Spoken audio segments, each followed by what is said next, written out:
Those students in statics, here is the preliminary discussion session in statics because the first day happens to be no classes, so I'll upload the supposedly first part of our session.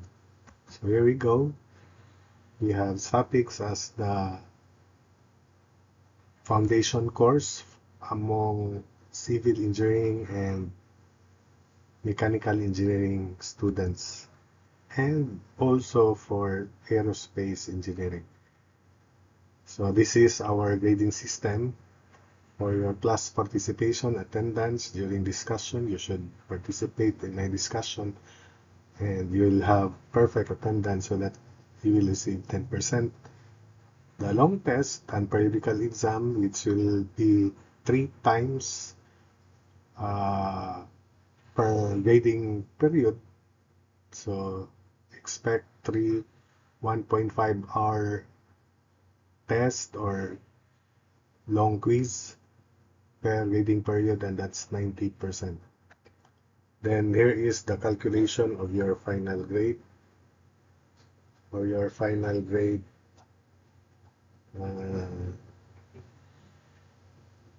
you have to make sure that the prelim grade plus the midterm grade plus the pre-final grade, and we'll have one final exam, will all be above 72 so that you will pass in this course. So this would be the legend of this acronym: prelim grade, midterm grade, PF final grade, and FE final exam grade. So for your prelim grade, that consists of 10% of your class participation, 90% of the average of your 1.5 hour long tests or long quizzes, including one periodical exam, which is 1.5 hour also, and it falls during the first or the preliminary exam week. So I hope that you understood that.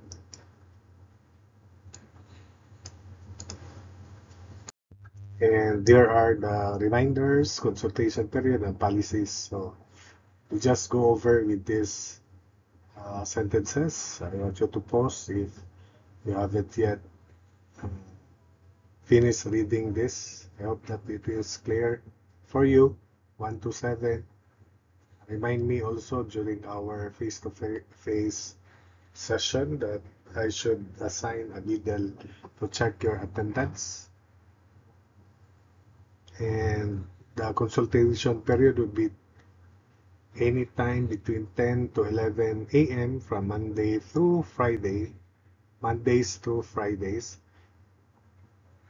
And you may also ask questions in the comment section in my YouTube channel if you want. Make sure that I'll be around also when you ask questions. You may also ask questions based on this first session during our face-to-face exam before I start with the second session. Then I already discussed this grading system, so I hope that you can recall this grading system for statics. So let's have the fundamental concepts and definition of elements of statics so that whenever I state some elements, technical terms, maybe you will be able to recall the meaning of that and the interpretation of that elements. So we define first as the statics of rigid bodies. Why statics of rigid bodies? So as mentioned earlier, it is the common discipline, common course among engineering students, especially for civil, mechanical, and aerospace engineering.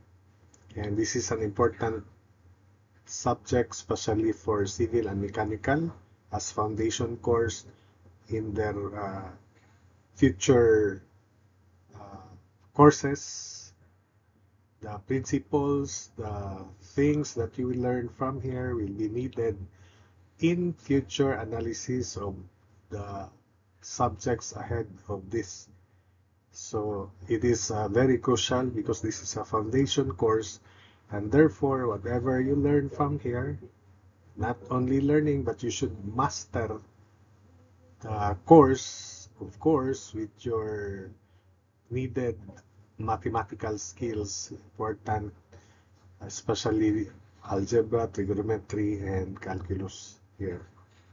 So all those things, if you are already good mathematically as your tools, different math as your tools in understanding the concepts, the principles in statics, then you will have no problem with this.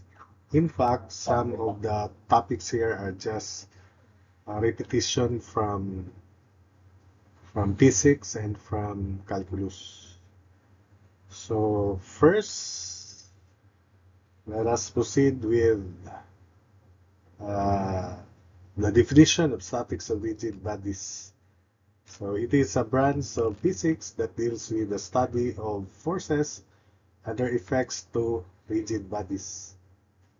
Then next element of statics is the rigid body. Of course, we define a rigid body as a certain amount of matter, every element of which is fixed in position relative to the surrounding neighboring elements. So as long as the relative position between two points or two elements or two particles of a body remain unchanged, then we consider that body as rigid.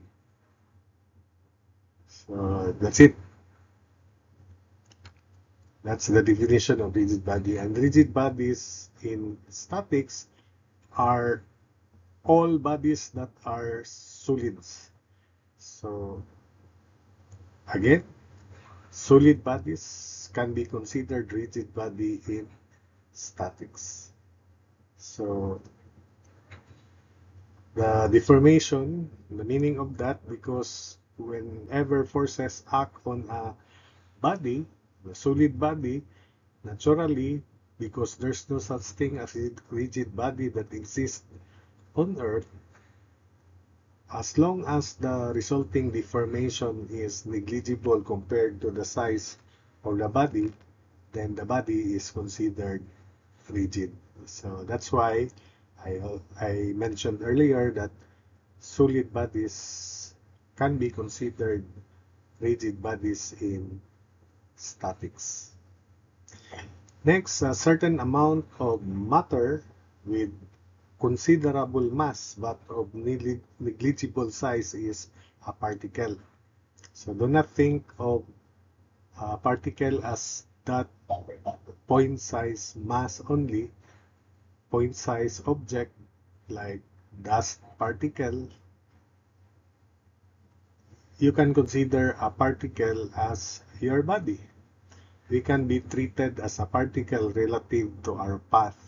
So from our respective residences, we proceed to the school, and the distance is very, let us say, even if it is 1 kilometer compared to our size, then we are considered a particle with considerable mass or weight, but with respect or relative to the path we travel, we are considered as a particle.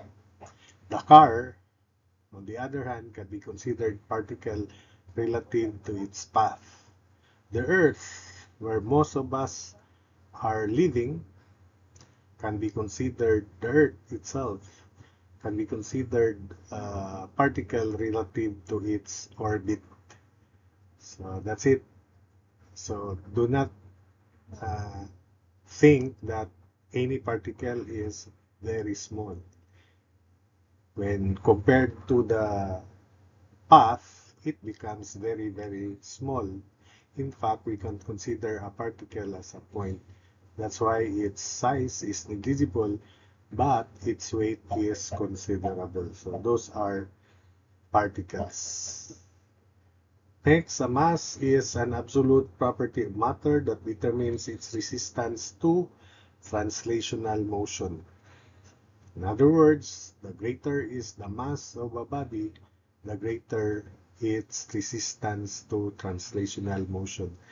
In dynamics, the second part of engineering mechanics, that will be after statics, there is a what we call mass moment of inertia, which this is also a definite amount of proper matter, geometric property of matter, which determines its resistance to rotational motion, mass moment of inertia.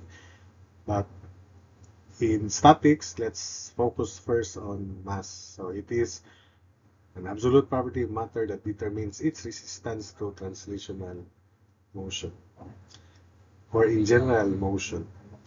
Weight is it is related to the amount of force that acts on a body, either due to gravity or due to a reaction force that holds it in place. So that's the meaning of weight. And it is always directed downward, and it is pointing towards the center of the earth. That's why the weight is vertical, and it is always directed towards the center of the earth. A force, on the other hand, is any interaction that tends to change the rate of motion of a body. Now, a force may also be defined as the action or reaction transmitted by one body upon another body in contact with each other. And you can feel the force when your body is in contact with another body. For example, on a wall, or you are sitting, you can feel the force that is acting on your back. Or if you are standing, you can feel the reaction force, which is compression pointing upward, which is definitely opposite to the direction of your weight. So that's the meaning of force. Next, moment of a force. What is moment of a force? It is a vector quantity which is the product of a force and the perpendicular distance between the line of action of the force and the point on the body about which the body tends to rotate. And to visualize this effect to a body, so imagine that you are tightening a bolt and you apply a force, you exert a force on the wrench in order to tighten the bolt. The amount of force that you exert times the perpendicular distance of that amount of force to the moment center, or the point or axis where the bolt rotates, that perpendicular distance of the force and that moment arm, we call that moment arm, distance from the line of action of the force, perpendicular distance from the line of action of the force to the moment center. Moment center is the point, or actually it is an axis about which the moment arm rotates. So if that's the force, and you exert that amount of force, and its line of action will have this distance, perpendicular distance from the center of the bolt, or the moment center, we call that. And this D here is the moment arm, we call that moment arm. And the product of F and D is called moment of the force. And in this case, since when the force is applied, this D here, moment arm, will rotate in counterclockwise direction. So the sense of the moment of the force is also counterclockwise in this situation here. And also remember that counterclockwise rotation is positive in general in this course. So the product of F and D is called moment of a force, and it has units of Newton meter, kilonewton meter, pound foot, and so on and so forth, unit of force and distance. And the sense is, in this case, for 2D situation, counterclockwise or clockwise. So, but for 2D situation or 3D, it should be counterclockwise. I will explain later why counterclockwise moment is positive. So that's the definition of moment of a force. So again, point O here is called the moment center, and the perpendicular distance of the force called moment R. So that's the meaning of that, these elements here. So next we have to define vectors. So are types of quantities that possess both magnitude and direction. So therefore they are added geometrically by means of the parallelogram law or the triangle law. And you need to recall methods of solving, tools of solving a triangle. If it is a right triangle, you have the Pythagoras theorem. That is the sum of the squares of the perpendicular legs. The legs of a right triangle is equal to the square of the hypotenuse. And of course, you have to recall the different 6 ratios in a right triangle. Then we have, in general, the law of sines and the law of cosines in solving a triangle. So, since solving a triangle is as simple as applying the law of sines and cosines, if you can recall, then I hope that resolving a force into its components won't be a problem. And we'll have examples of that later. We'll have examples maybe on the following slides. So vectors may also be called fixed vector, where we have fixed magnitude. Of course, the magnitude is, if it is fixed, its direction and the point of application are fixed. Then it is called a sliding vector if the magnitude and direction and the line of action are also fixed. You just move it along the line of action of the force, and it becomes a sliding vector.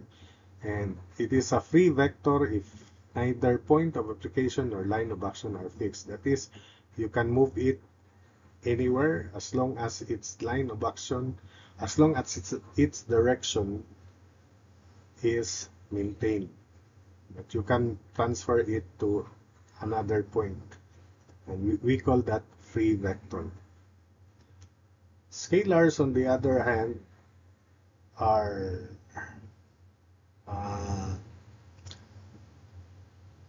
quantities that possess magnitude only, and therefore they can be added arithmetically. So in mechanics, scalars are times, where you can add simply the times, temperatures, speeds, distances, areas, lengths, volumes, energies, masses, and second moment of mass or the moment of inertia in the later part of statics. By the way, examples of vector quantities are forces, couples or moments, moment of a force earlier stated, momenta, this is the product of mass and velocity. Mass is a scalar quantity and velocity is a vector quantity. Always remember that the product of a scalar and a vector is always a vector. impulses, which is force times time, torques, just like moment, but the effect is to twist the body about its longitudinal axis, velocities, accelerations, and displacements. Then, next concept, I already stated scalar quantities, so let's proceed to resultant. We define a resultant as the simplest force system that is equivalent to the original system. And we have different types of force systems, and the resultant may be a single force, a force and a couple, or a force and a moment, or a wrench. I will include wrench in statics. So in general, the resultant of any force system can be reduced to a single force and a moment. But you can also simplify it further by a single force. But it's the line of action of that force must be specified from a certain point, fixed point, normally the origin, but not the origin in general. As long as it is specified from another point, another point. So that's the meaning of resultant. Then equilibrant, on the other hand, is a force system that counters the resultant so that the system will be in equilibrium. When we say in equilibrium, the system will be balanced, and therefore the body that is subjected to forces will remain at rest. So that's the role of the equilibrant, to counter the resultant. So if the resultant causes the body to translate in a certain direction, the equilibrant should be opposite, equal in magnitude as that of the resultant, and collinear in action, so that the body will be in equilibrium, or will be at rest. Now, what are the characteristics of a force? The characteristics of a force are its magnitude in newtons, kilonewtons, pounds, dynes, depending on the amount of force. Then the point of application. So forces are denoted with arrows, and if it acts at a point, then that's the point of application of that force. Then line of action. So if it is pointing up to the right, up to the left, or if the force is a force in space, it may act in any direction. So it should be specified. And of course, its line of action. So those are the three characteristics of a force. Now, the external effect of a force to a body is manifested by its tendency to change the state of motion of a body. That's the external effect of a force to a body. After statics, we'll have this mechanics of deformable bodies. The internal effect of a force to a body is manifested by producing stresses and deformations. So stresses, which is force over area, and there are various forms, normal or axial stress, shear stress, and bending stress, which will be tackled also in the maybe middle part of statics, so that you will know those stresses or forces, components of forces. So if the body remains at rest due to its own weight and other action forces, it means that it is held in equilibrium by the reaction forces. So that's the meaning of equilibrium system, or the body if the body remains at rest due to the forces applied, including the weight, then it means it is held in equilibrium by the reaction forces. The reaction forces are forces that develop at the point of contact between two bodies. For example, you are leaning against a wall, you exert a force on the wall, at the same time the wall exerts a counter but equal force to your body. So that's the reaction force. So I already mentioned the internal effect of a force, that is to produce stresses and deformations.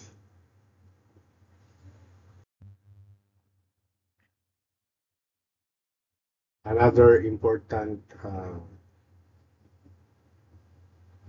concept is axioms of mechanics.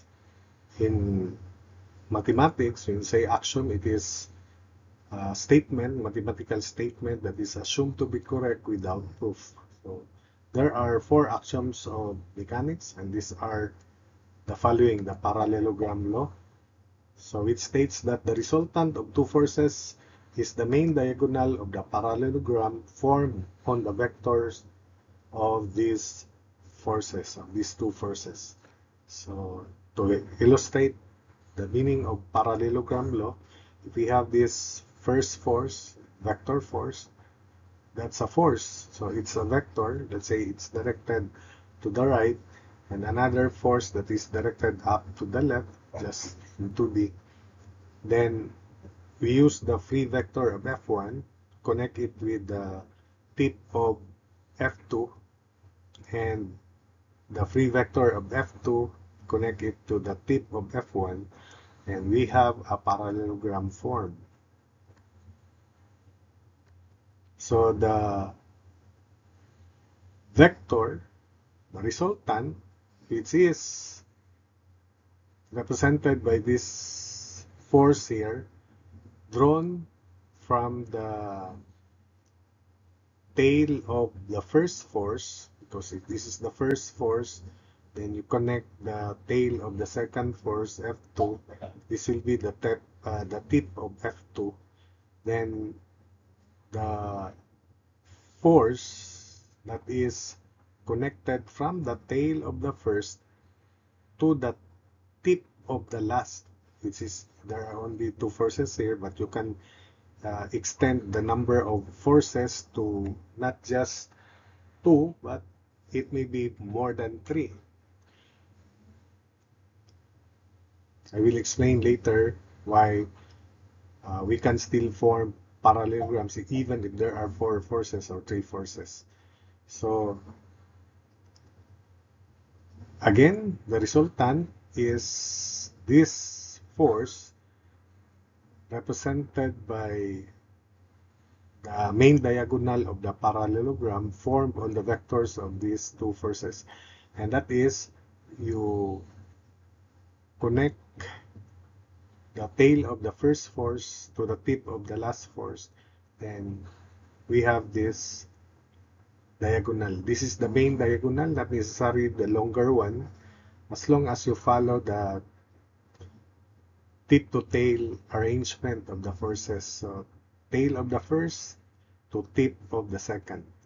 Also, this diagonal will bisect the parallelogram so that there will be 2 triangles.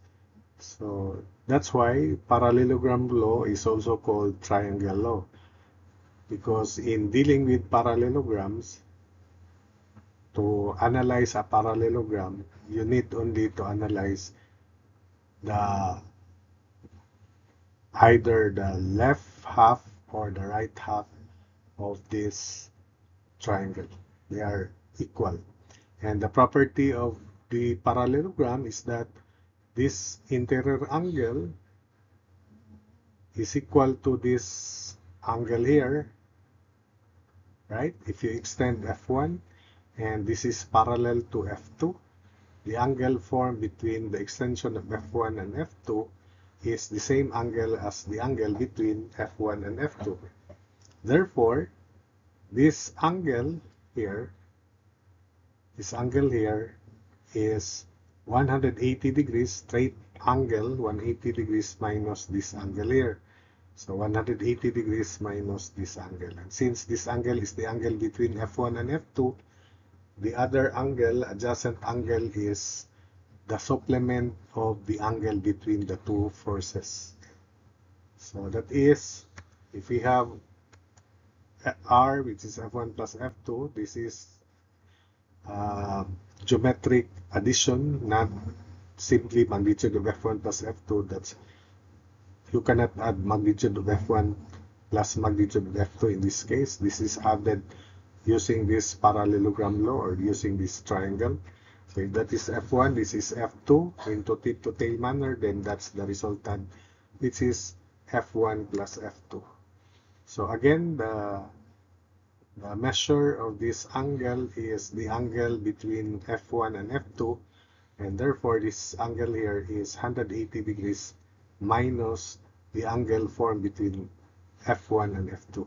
In short, the adjacent interior angles of a parallelogram is equal to 180 degrees, or the sum of the interior angles, adjacent interior angles, is equal to 180 degrees, or each is the supplement of the other.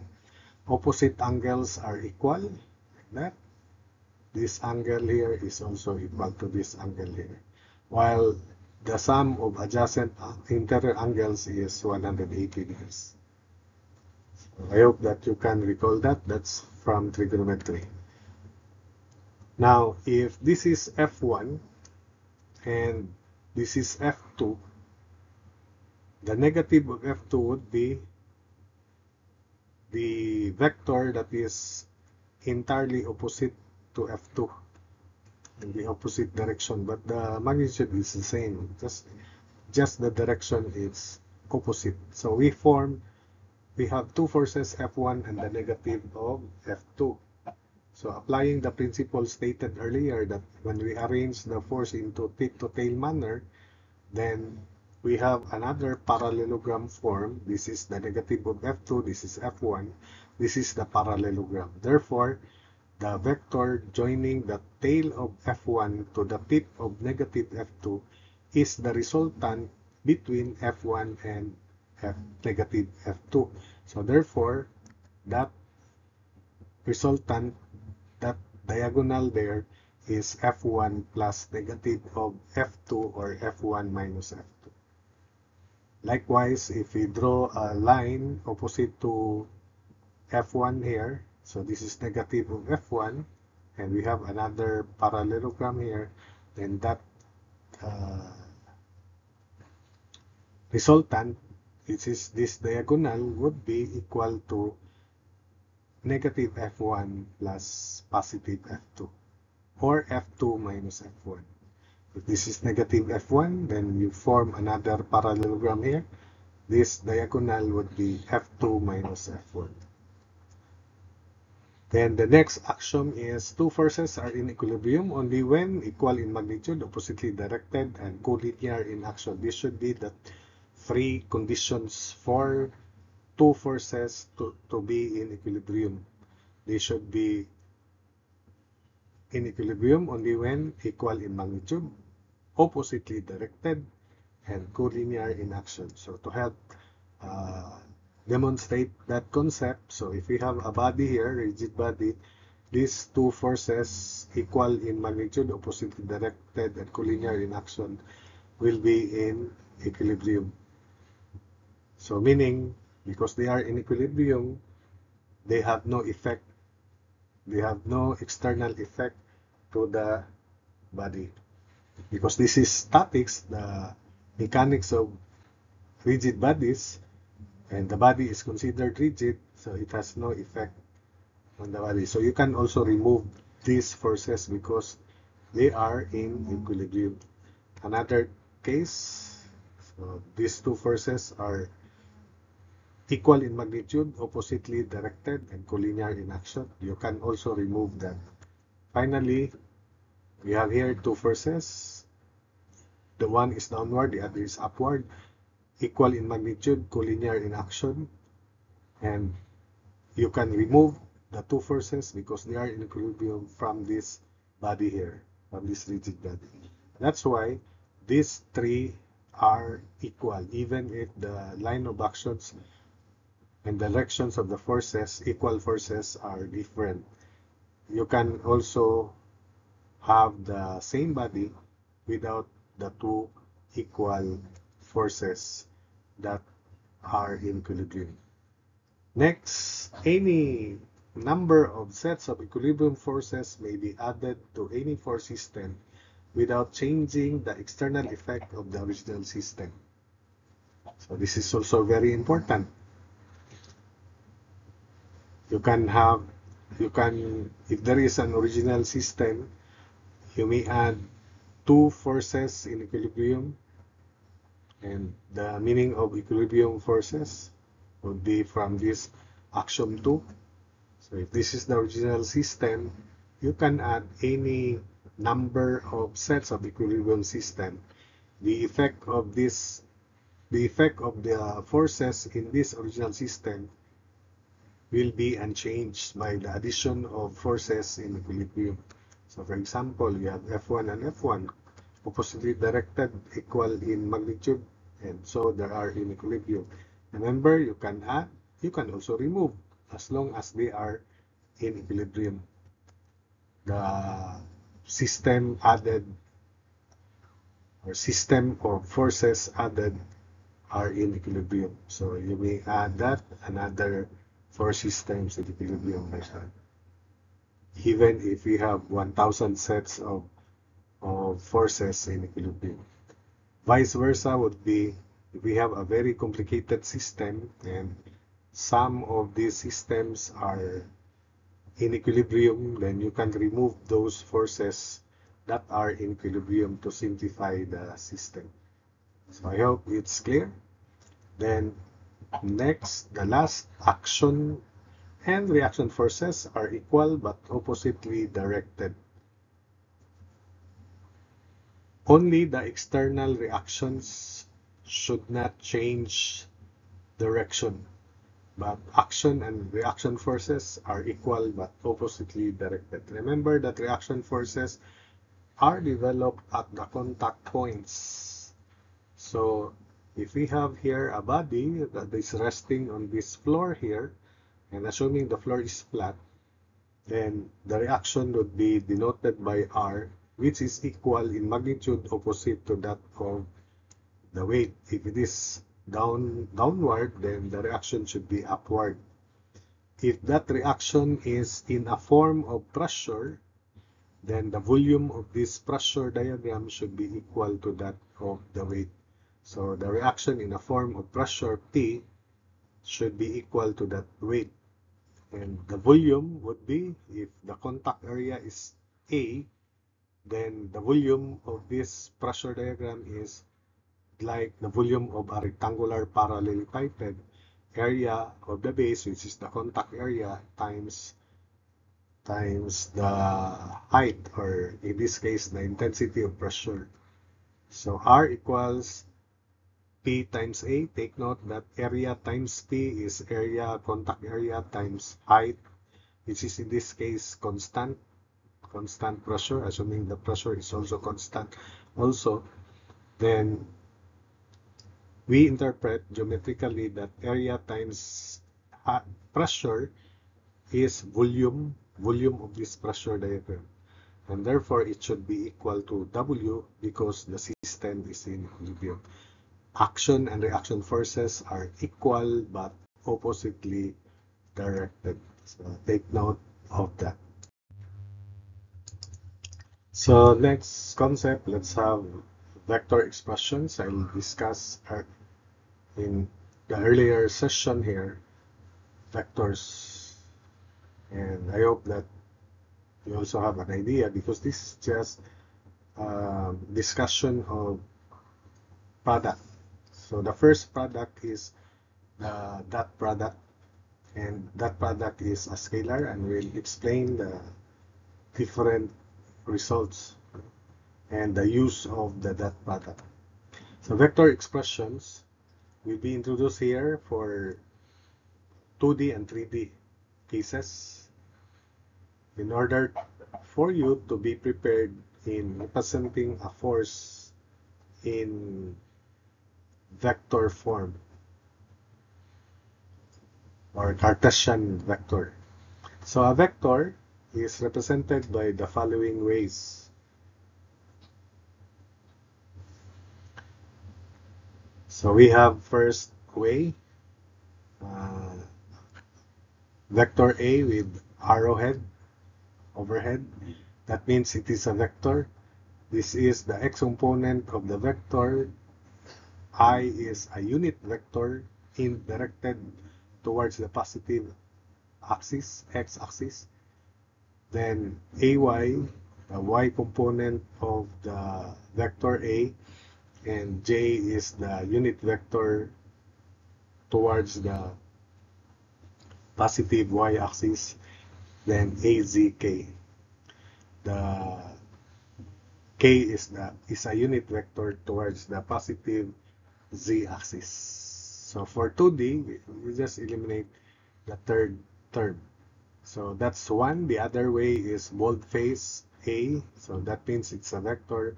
This is the x component, y component, z component. And remember, I, z, k are unit vectors directed along x, y, and z axis respectively.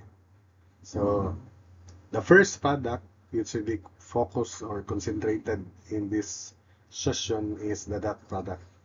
So it is a scalar, the result is a scalar, and it is A denoted by vector A dotted with vector B.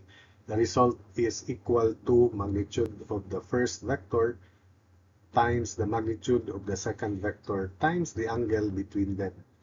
Now, the magnitude of vector A is simply square root of ax squared plus ay squared plus az squared. Or if it is a 2D force or vector, it is the hypotenuse of the triangle, supposedly. So square root of ax squared plus ay squared, if it is a 2D vector. But in general, if it is a 3-dimensional vector, then we should include the z component. So again, the magnitude of the vector is simply square root of the sum of the squares of its components. So A is square root of ax squared plus ay squared plus az squared. B is square root of bx squared plus by squared plus bz squared. Since this product, that product allows us to determine the angle formed between the two vectors. So that's one use of this dot product. The other way is we can compute the component of one vector in the direction of the other, or the component of the other vector in the direction of the first vector, and vice versa. We can also express the component of one vector in the direction of the other as a vector. So I will explain that as we move on, and I will also derive the expansion A dot B in terms of its components. So first, let's have the geometric interpretation of the dot product so that you can recall how to compute the component of one in the direction of the other and vice versa, both as a scalar component or a vector component. So if this is the first vector A and that's the second vector B and the angle between them is theta, so we draw a line from the tip of A perpendicular to B, and we have here, we can form a right triangle so that if the angle between the two vectors is theta, then this projection of A onto B is the component of A in the direction of B, and that is denoted by A sub B. as A sub B, or if we treat this as a right triangle, this is the hypotenuse, and the magnitude of this hypotenuse is A, then this is the adjacent side, therefore this is hypotenuse times cosine theta, right? And that is the component of A in the direction of B. It is a scalar.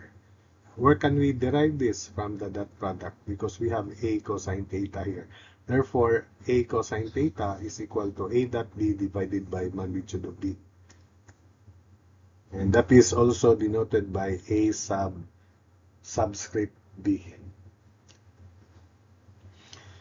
Likewise, this right triangle, we draw a line from the tip of B perpendicular to A, so therefore this projection is the component of vector B in the direction of A. And that is B cosine of theta, and that is denoted by B sub A if you want. So again, this is equal to magnitude of B times cosine of theta, because this is the adjacent side for this right triangle. And how to derive this? You don't need to memorize, as long as you can recall that product. A dot B equals magnitude of A, magnitude of B cosine theta. Then B cosine theta can be found from here. So it is A dot B divided by A. So A cosine theta is equal to A dot B divided by B. A dot B divided by B. The ratio of vector B to its magnitude is the unit vector of B, and that is denoted by lambda. So this is the symbol, Greek symbol lambda. That's the unit vector of B. The unit vector of B is simply vector B divided by its magnitude. If it is vector A divided by magnitude of A, then that's the unit vector of A on the other hand. So B cosine theta, which is equal to A dot B over A, so that is A over A dot B, or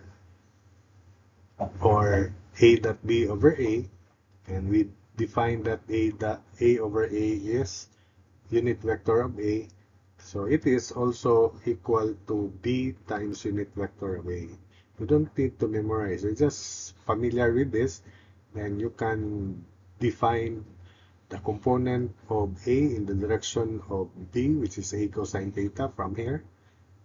You don't need to memorize that. Then you can also compute B cosine theta, which is A dot B over A, which is B dot lambda A. Now why? Supposedly this is lambda A dot B, but it is the same as B dot lambda A because that product is commutative. In other words, A dot B equals B dot A. And I can show you that because of these properties. So if you dot I with I, it is equal to, remember the unit I is a unit vector, dotted with another unit vector I. So 1, the magnitude is 1, times 1, and the angle between I and I, the angle between X and X axis is 0. So it is I dot I equals 1 times cosine of 0. And cosine of 0 degree is 1. Take note of that. So therefore, I dot I is 1. J dot J is 1. K dot K is 1 also. However, I dot J equals J dot I. So we show here that I dot I, J dot J can also be commutative. So I dot J equals J dot I equals 1 times 1 cosine of 90 degrees. And because the angle between the X and the Y axis is 90 degrees.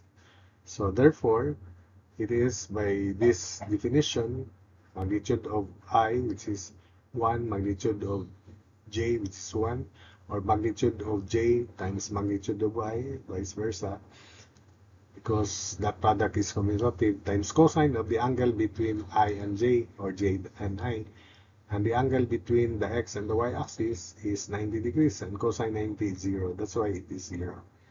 So in other words, if one vector is dotted with another vector perpendicular to the first and vice versa, the dot product is 0. So I dot k equals j dot k equals 0 also. So therefore, a dot b, k dot I, k dot j 0 also. So I now expand a dot b. What's the meaning of this?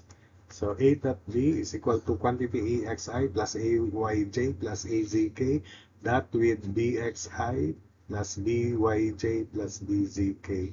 So if we apply expect distribution, so that would be a dot b equals ax times bx I dot I, then plus ax by I dot j plus supposedly az ax by I dot j, then ax bz I dot k.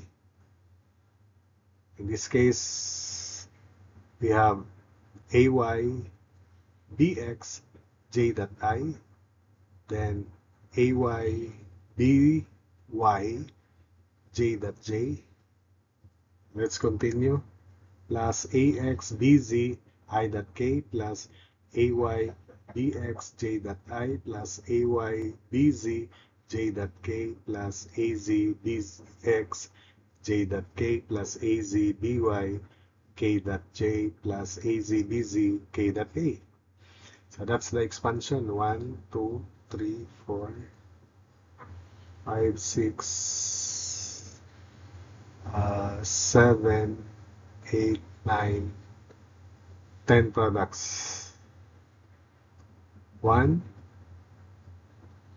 So take note that I dot I is 1, I dot j is 0, j dot I 0, j dot j 1, I dot k 0, j dot I 0, j dot k 0, j dot I 0, k dot j 0, k dot k 1.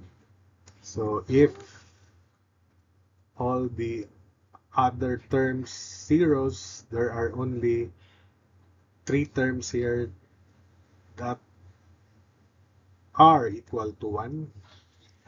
This ax bx I dot I, this ay byj dot j, and this az bz k dot k. All the rest would be 0 from the definition above. So therefore, a dot b is simply, if we're going to interpret the right side, it is simply the sum of the product of corresponding components. So a dot b is simply ax bx plus ay by plus az bz. That's why that product is commutative. So if a force has a magnitude of f and directed theta counterclockwise from the positive x-axis, then its rectangular vector representation is f dot lambda.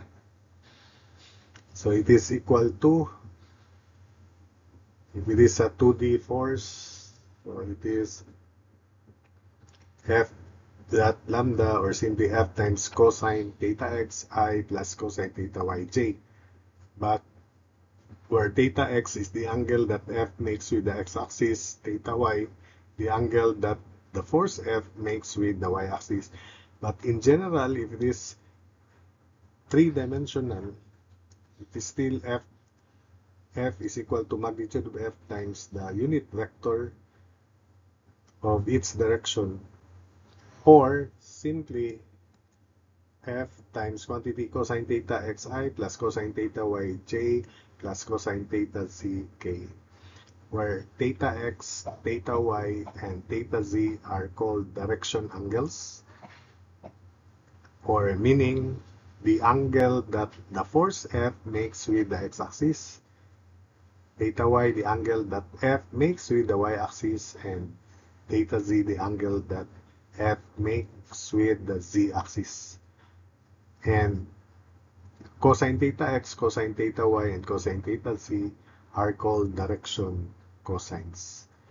So since this is the rectangular representation in vector form, rectangular vector representation of a force, so take note that theta x, theta y, theta z are called direction angles. Then magnitude of F multiplied by these are supposedly the components of the unit vectors of the force. So cosine theta x, again, theta x, theta y, theta z are direction angles. The angle that F makes with the x, the y, and the z axis respectively. So let's have now the example so that we'll be able to set up a force or express a force into its vector form, and the other means of expressing any vector to any vector quantities to vector form so that uh, we can operate products, dot product, cross product later, and scalar triple product. For the meantime, let's have these two vectors. This is position vector because the unit is in meters. So vector A is 3i plus 4j minus 5k. So meaning to say the vector is directed to the right towards the positive x-axis by 3 meters,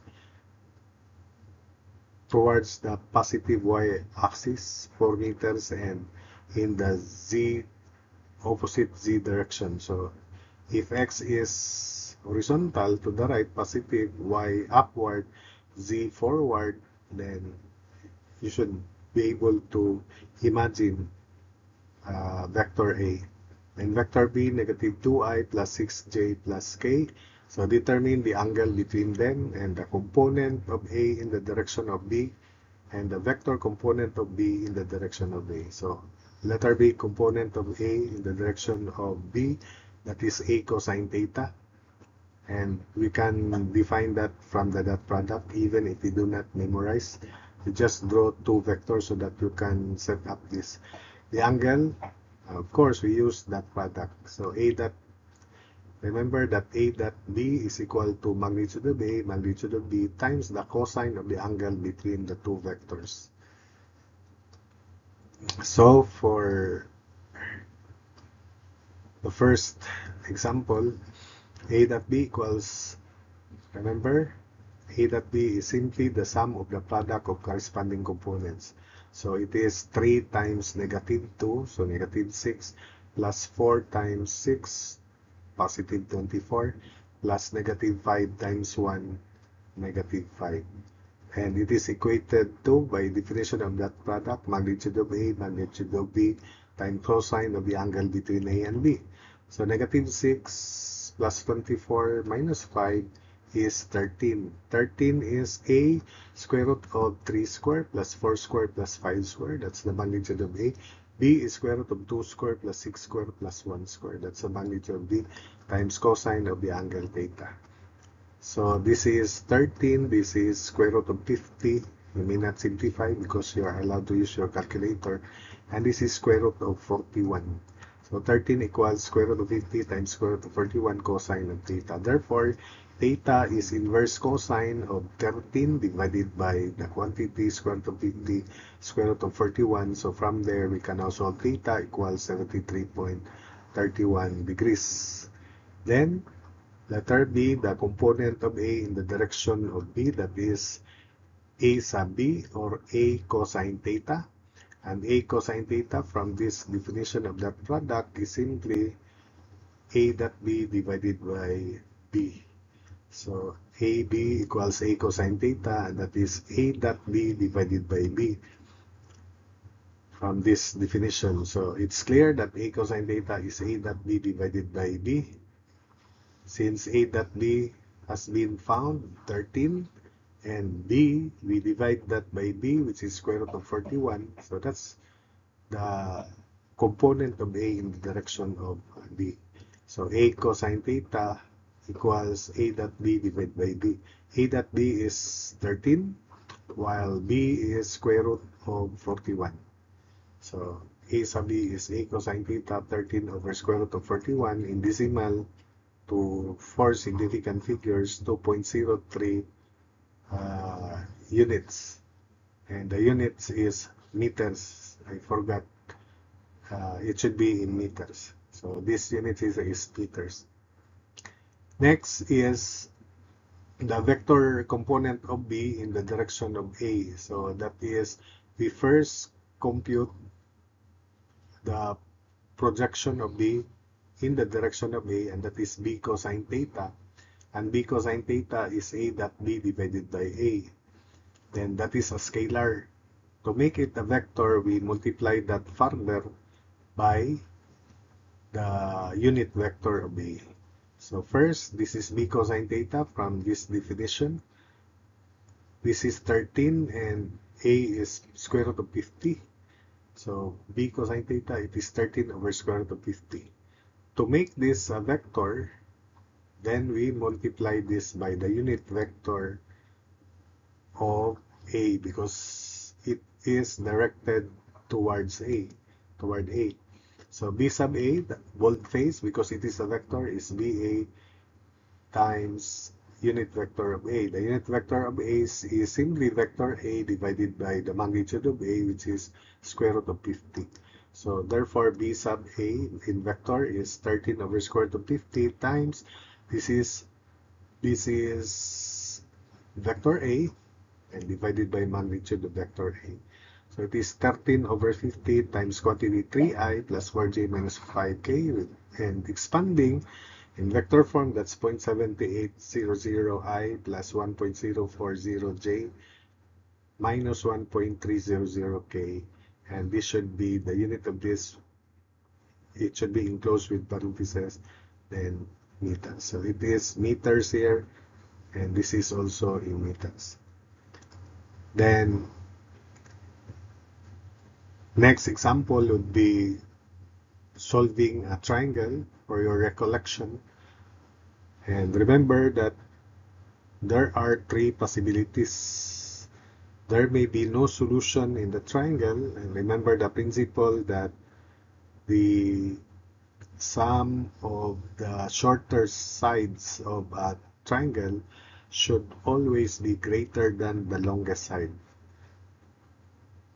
Specifically, that is, sum of shorter side should be greater than the longest side, because the condition in a triangle is sum of any two sides should be greater than the last or third side.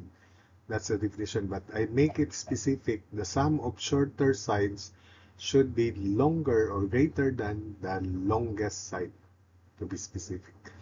There are three possibilities. There may be no triangle, no solution. There may be only one triangle and two triangles. And also remember that sine of angle, any angle, and its supplement are equal. There is ambiguous case in the law of sines. Remember that sine of 30 degrees, you use your calculator, if you have not memorized it, is 1/2 or 0.5. It is the same as sine of 30 degrees is 0.5 or 1/2. Sine of 150 degrees is also 1/2, 0.5 in the second quadrant. Use your calculator. They are equal. And take note that 30 plus 150 degrees is 180. In short, in general, sine of theta is equal to sine of 180 degrees minus theta. Sine of 50 degrees is equal to sine of 130 degrees. If sine of 18.435 degrees is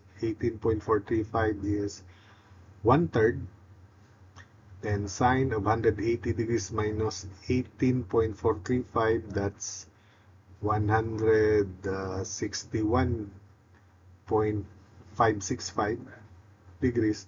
That's 1/3 also. So I hope that it is clear. So for part A, we have angle A and side A given, and another side B. We use law of sines to solve for the remaining elements of the triangle.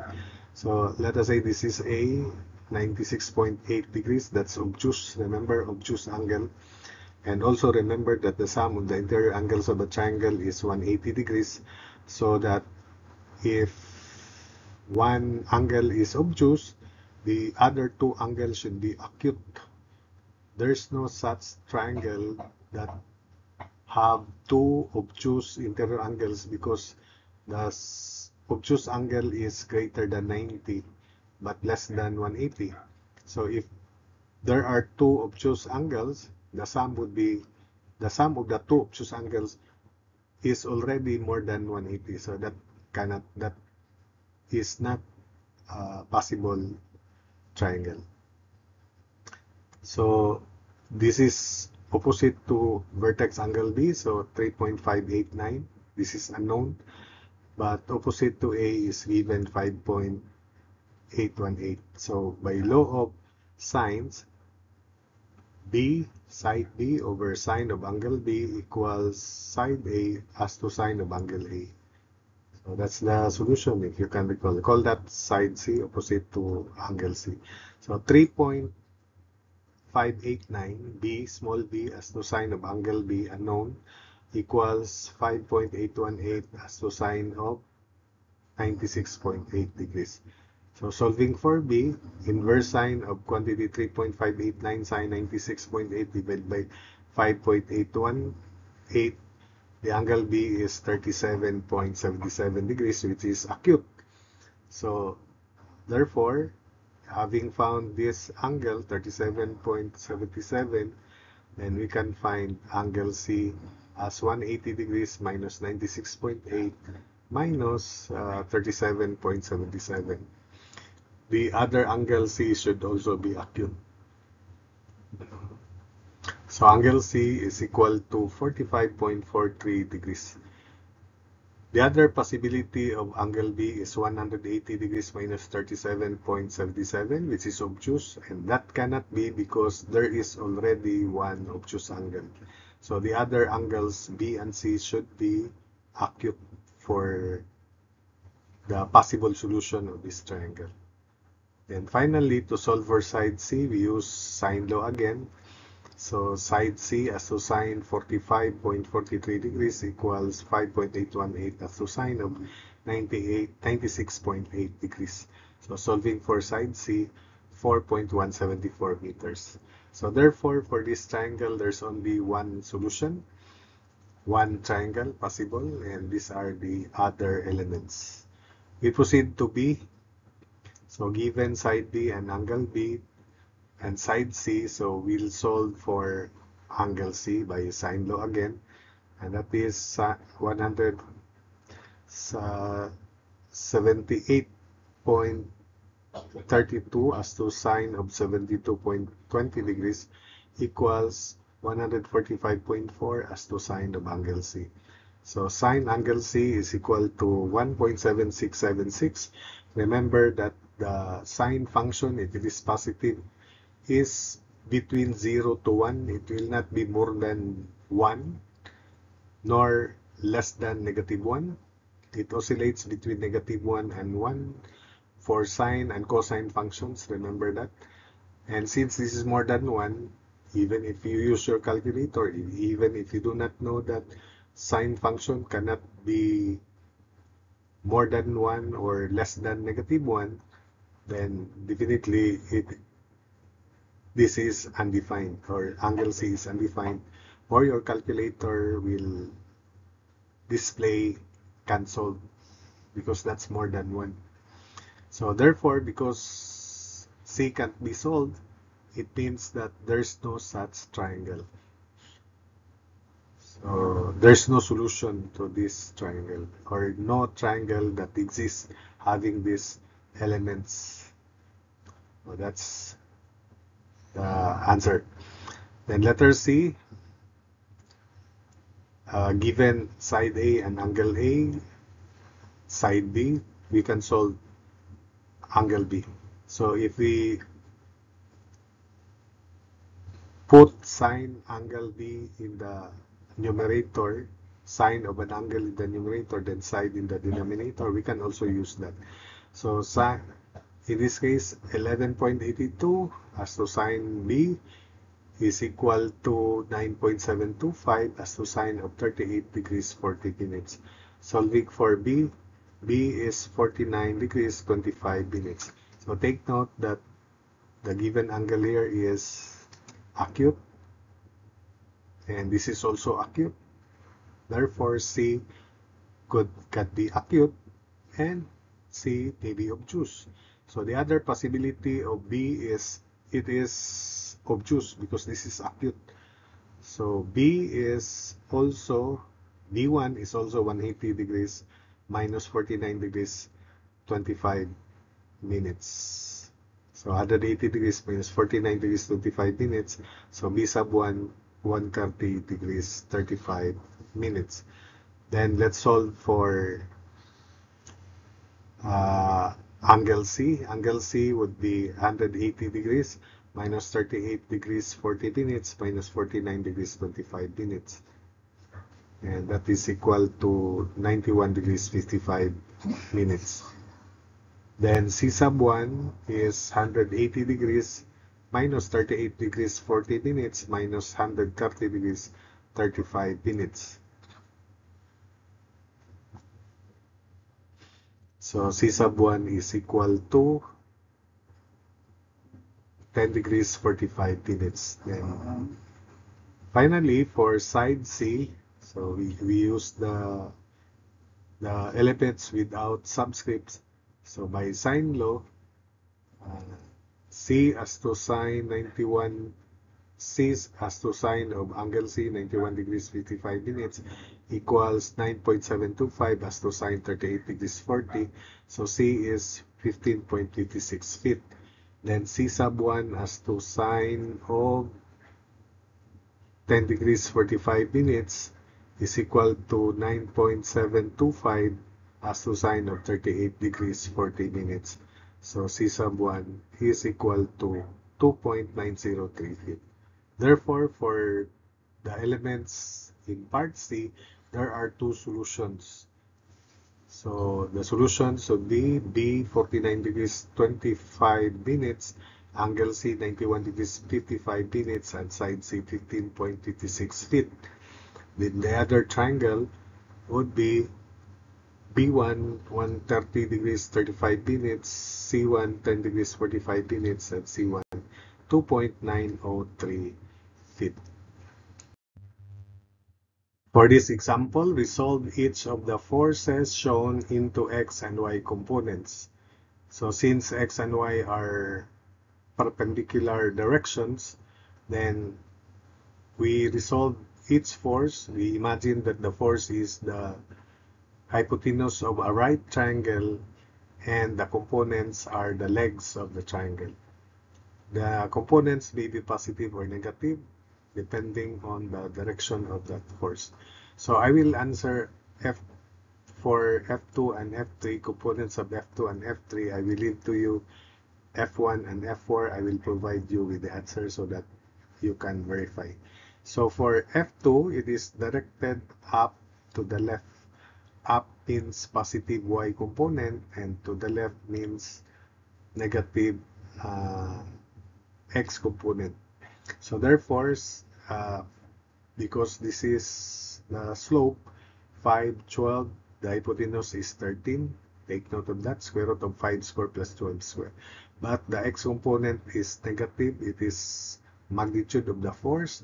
X component of distance, negative 5 over distance 13, the hypotenuse, or F cosine of this angle here, which is negative 5 over hypotenuse 13. So F2x is 780 times negative 5 over 13. Again, negative 5 is the x component of distance, which is negative because the x component of 780 is leftward, so that's negative. Then distance is the hypotenuse of this triangle. And it is equal to negative 300.3 0 pounds to 4 significant figures. By the way, because this angle that 780 force makes with the y-axis is arctan of 5/12, and that's 22.62 degrees. The angle that F2 makes with the positive x-axis is 90 plus 22.62, so that's 112.62 degrees. You can also compute F2x as 780 cosine of 90 plus 22.62, cosine of 112.62, and verify that it is negative 300. Again, F2x is also 780 cosine of the angle that force makes with the positive x-axis, positive in counterclockwise direction, 90 plus 22.62 degrees, so 112.62 degrees. That 22.62 is inverse tangent of 5/12. I hope that you got that. F2y is 780, y component of distance 12 divided by distance hypotenuse 13.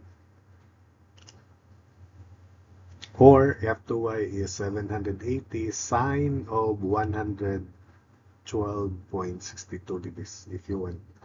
So F2y is equal to 720.0 pounds.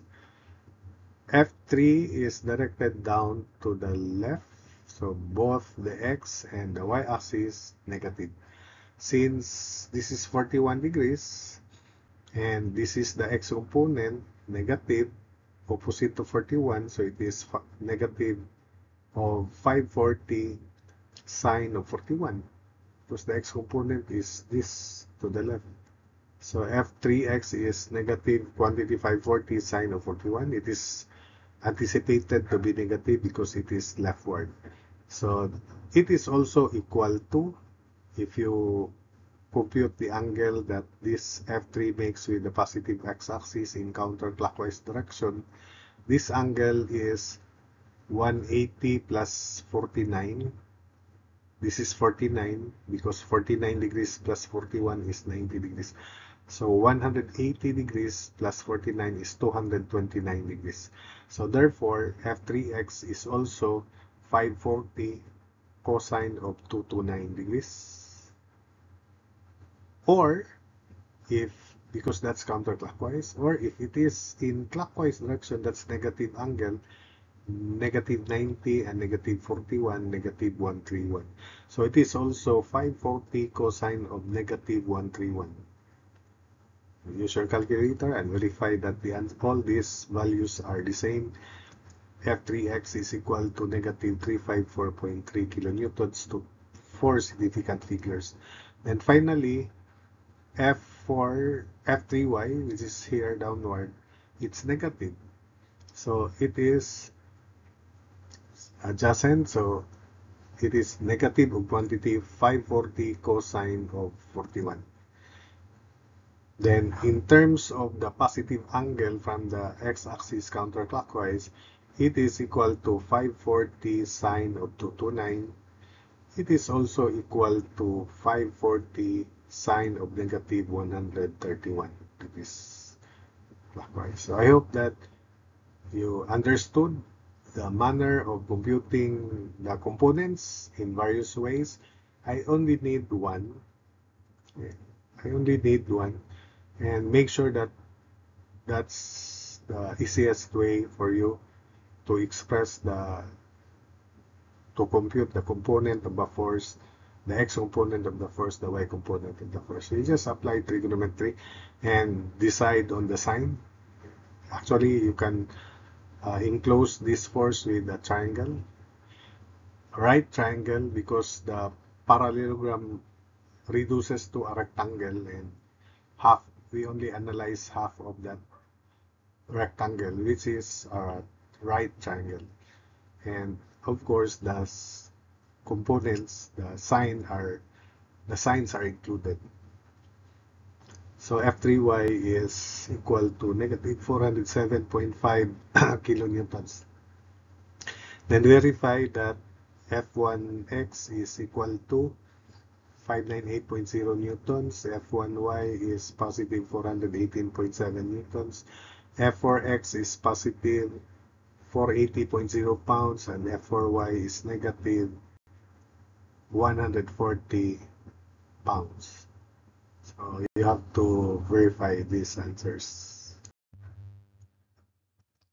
Then here is the last example for this session. Find the resultant of the four forces shown by computing the resultant between the 520 Newton and the 680 Newton force, then combining with the remaining two forces, both by the parallelogram law and B by the component method. Of course, I will demonstrate the parallelogram law here, but that's not the suggested solution. If you want, I'm just showing you that parallelogram law is also a tool in computing the resultant of a number of force systems, a number of forces in a concurrent coplanar force system. Then this is supposedly the suggested solution, but I will demonstrate first A, though challenging, but through these challenges you will improve and you will develop further, you will enhance further your understanding and thinking skills of force systems. So this is 31 degrees, 680, 520. We will use parallelogram law for 350 later. Let's focus first between this 520 and 680 Newton force. So the slope of the 520 Newton force is given 3 vertical, 2 horizontal up to the right. Therefore, we can compute this angle, inverse tangent of 3 over 2, and that is equal to 56.31 degrees. Inverse tangent of 3 halves. So 56.31 degrees plus 31 is 87.31 degrees. So let's have the resultant of these two forces. Let's draw a parallelogram and let's isolate a triangle. So this is R1, the resultant between 520 and 680 Newton forces. The angle between the forces is 87.31 degrees, and 87.31 degrees is 31 degrees plus 56.31 degrees. So we consider the upper triangle. You can also consider the lower triangle if you want. So this is the free vector of 680. Therefore, this angle, remember, is adjacent interior angles of a parallelogram by principle stated earlier is 180. So therefore, if this is 87.31 degrees, this is 180 minus 87.31 degrees, and that is 92.69 degrees. Then in this triangle, given the angle between the two sides, the unknown is the opposite side, so we apply law of cosines. So if you can recall, law of cosine is the square of this side is equal to the sum of the squares of the other two sides minus twice the product of the other two sides times the cosine of the angle between those sides. That is, R1 square equals 520 square plus 680 square minus 2 times 520 times 680 cosine of 92.69. So with your calculator there, we can now compute the magnitude of R1, which is equal to 875.21 newtons. Then how about this angle here, the angle that R1 makes with the 520 Newton force? So I'll call that theta 1. So by sine law, because this is obtuse, so theta 1 is acute, definitely, because there's no triangle where there are two obtuse interior angles. Only one is possible. So the other two angles should be acute. So sine law is safe here. Sine law is only unsafe if the angle that you compute is obtuse, because the calculator cannot detect that the angle you compute is obtuse. And if you are aware that it is obtuse, and whatever is the result displayed in your calculator applying sine law, then subtract the answer from 180 degrees, and that should be the real value of that angle.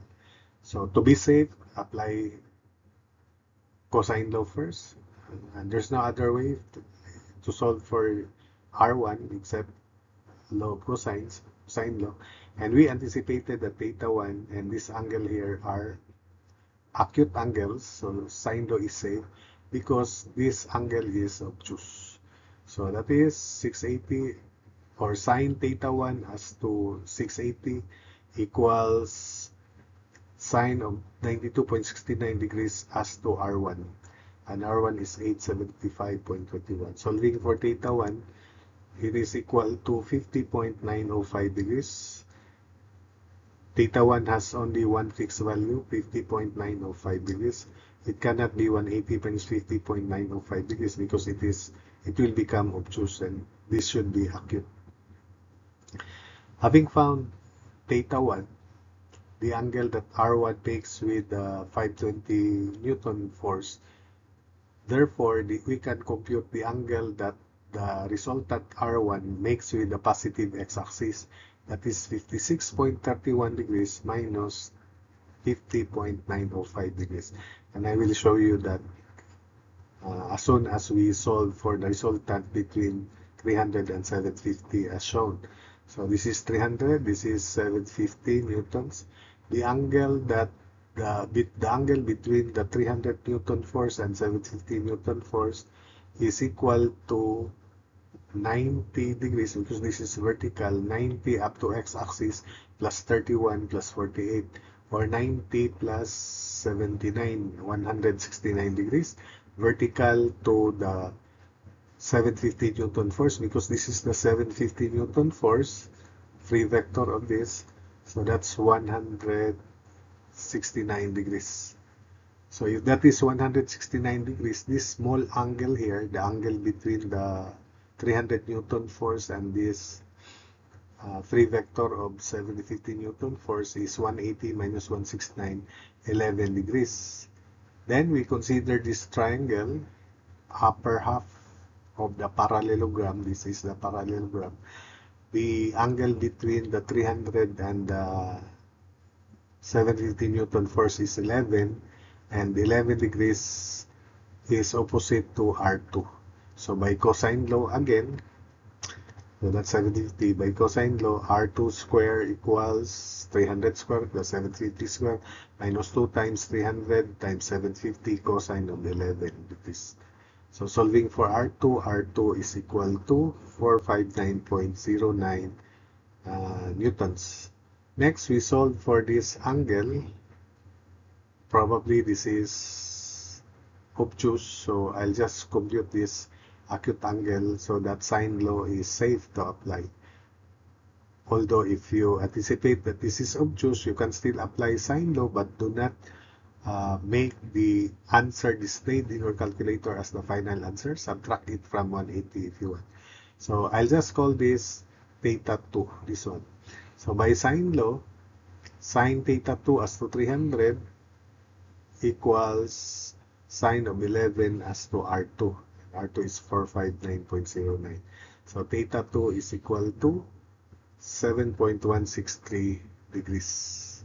So again, that's the angle between R2 and 750 newtons. So let's combine. So this is this angle is the angle that, because this is R2 and R2, this is R2, the angle that R2 makes with the vertical, this vertical here, is 180 degrees minus 11 degrees minus theta 2. Kindly calculate 180 degrees minus 11 degrees minus theta 2 is this angle, and that's 161.837 degrees. So again, that's 180 degrees minus 11 degrees minus 7.163 degrees. So that's 161.837 degrees. So having known that this is 161.837 degrees, the angle that R1 makes with the positive x-axis, I already mentioned, it is 56.31 degrees minus 56.31 degrees minus theta 1, this theta 1 here, so that we can compute this angle with the positive x-axis, R1 that makes with the positive x-axis. That's 56.31 degrees minus theta 1. 56.31 degrees minus 50.905 degrees. So therefore, this angle here is 161.837 degrees minus 90. Okay, minus 90. So that's 71.837 degrees, while R1 makes with the positive x-axis an angle of 56.31 degrees. That's the total angle here, minus this angle which is theta 1. So minus 50.905, and that's 5.405 degrees. Again, 5.405 degrees is equal to 56.31 degrees minus 50.905 degrees. So the total angle here is the angle between R1 and R2 is 71.37 degrees plus 5.405 degrees. We form a triangle. We have to draw free vectors of the other forces to form this parallelogram. This is the resultant of the entire four forces. So I have just shown here that any number of forces, we can apply parallelogram law. And because the total angle between R1 and R2 is 71.837 degrees plus 5.405 degrees, the angle here or here is 180 degrees minus this angle, minus 71.837 degrees minus 5.405 degrees, and that is equal to 102.758 degrees. Again, this angle here is equal to 180 minus this angle between R1 and R2. The angle between R1 and R2 is 71.837 degrees plus 5.405 degrees.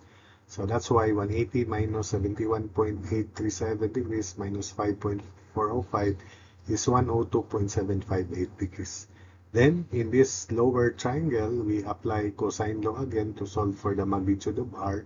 R square equals 459.09 square plus 871.21 square minus 2 times 459.09 times 875.21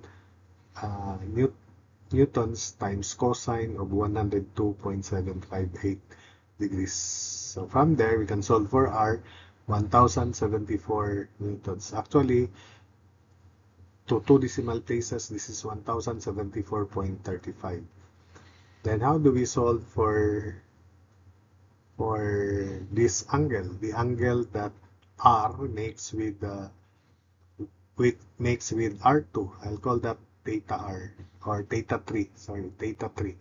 The angle that R makes with R2, just this angle here, call that theta 3. This is expected acute, so sine law is safe to apply. So sine theta 3 as to say 75.21 newtons equals sine of 102.758 as to R, which is 1074.35. As mentioned earlier, this is the accurate value of R. I just round off values to 4 significant figures, but I use the original value here.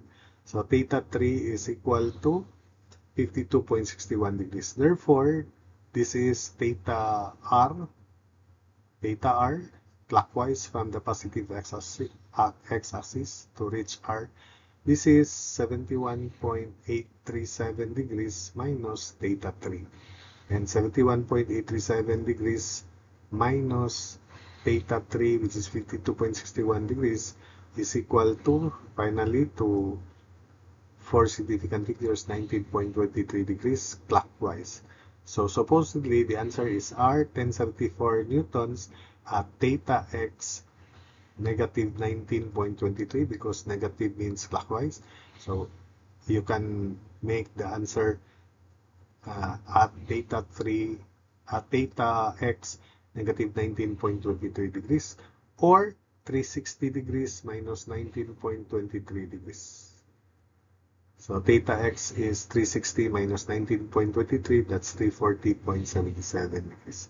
So this is by part A, by parallelogram law. The easier way is using this component method, because we apply component method in the preceding example. So I call this F1, F2, F3, F4 in counterclockwise direction. So F, we have the force, components of force, the X and Y components. Then for force, Python 520. So 520 times 2 over square root of 13. It is equal to 288.44, the component. Newtons. The Y component is 520 times 3 over square root of 13, or 520 sine of 56.31 if you want, 432.67. The X component may also be 520 times 2 over square root of 13, or 520 cosine of 56.31. So these are the components. For the 300 Newton force, X component is obviously 0 because it is upward, or in terms of the other technique, because the angle that 300 makes with the positive x-axis is 90, you can write 300 cosine 90, which is still 0. Or 300 cosine of negative 270, which is 0. The Y component is simply 300, or 300 sine of 90 degrees. So that is 300.0. Next, for the 750 Newton force, it is directed down to the right, so the X component is positive. It is 750 cosine of 79, 79, because this is 79. I'm not showing it here, you just calculate with your calculator. 750 cosine of 79, although this is clockwise. You can also write it as 750 cosine of negative 79. Cosine of positive 79 and cosine of negative 79 is the same. Or if you make it positive counterclockwise, you can also have 750 cosine of what is 360 minus 79. So 750 cosine of quantity 360 degrees minus 79. 360 minus 79. That's 281 degrees. So 750 cosine of 281, that's the X component. Or in short, because X component is positive, you can just write 750 cosine of 79. So it is equal to positive 143.11. While the Y component is definitely negative because it is downward. It is 750 sine of 281, positive angle counterclockwise from the positive x-axis, or 750 cosine 750 sine of negative 79, so it's the same, or simply negative of quantity 750 sine of 79, so it is negative 736.22. And finally, for 680 newtons, it is 680 because it is directed to the right downward. X is positive, y component is negative. So it is 680 cosine of negative 31 or 680 cosine of positive 31, that's the same. Or the 329, 680 cosine of 329, that's the same. It's positive 582.87. There are so many options that I mentioned. You just use the convenient way for you. Then 680, because this is negative, 680 sine of negative 31, because that's clockwise. Or simply negative 680 sine 31. Or 680 sine of 329, because that gives us negative 350.23. Adding this column here is Rx. Adding this column is Ry. Rx is equal to 1014.42 newtons. And adding this column, that's Ry, negative 353.78 newtons. So it's really correct that the resultant has positive x component, 1014.42, a negative y component, negative 353.78. So let's check the magnitude. By Pythagoras theorem, r square equals rx square plus ry square. Don't mind the sign because it is squared. Therefore, r is 1074.34 in comparison to 1074.35. So they are the same practically. So you may round off values to 1074 newtons if you want. Then tangent of theta r is absolute value of ry over rx. So absolute value of 353.78 over 1014.42 because the direction is already known. So arctan of absolute value of ry over rx. So theta r is 19.23 degrees clockwise, or if you want the angle positive, theta x from the x-axis to r in counterclockwise direction, 340.77 degrees. So that's it for this video. I hope that you were able to follow the explanations and the solutions.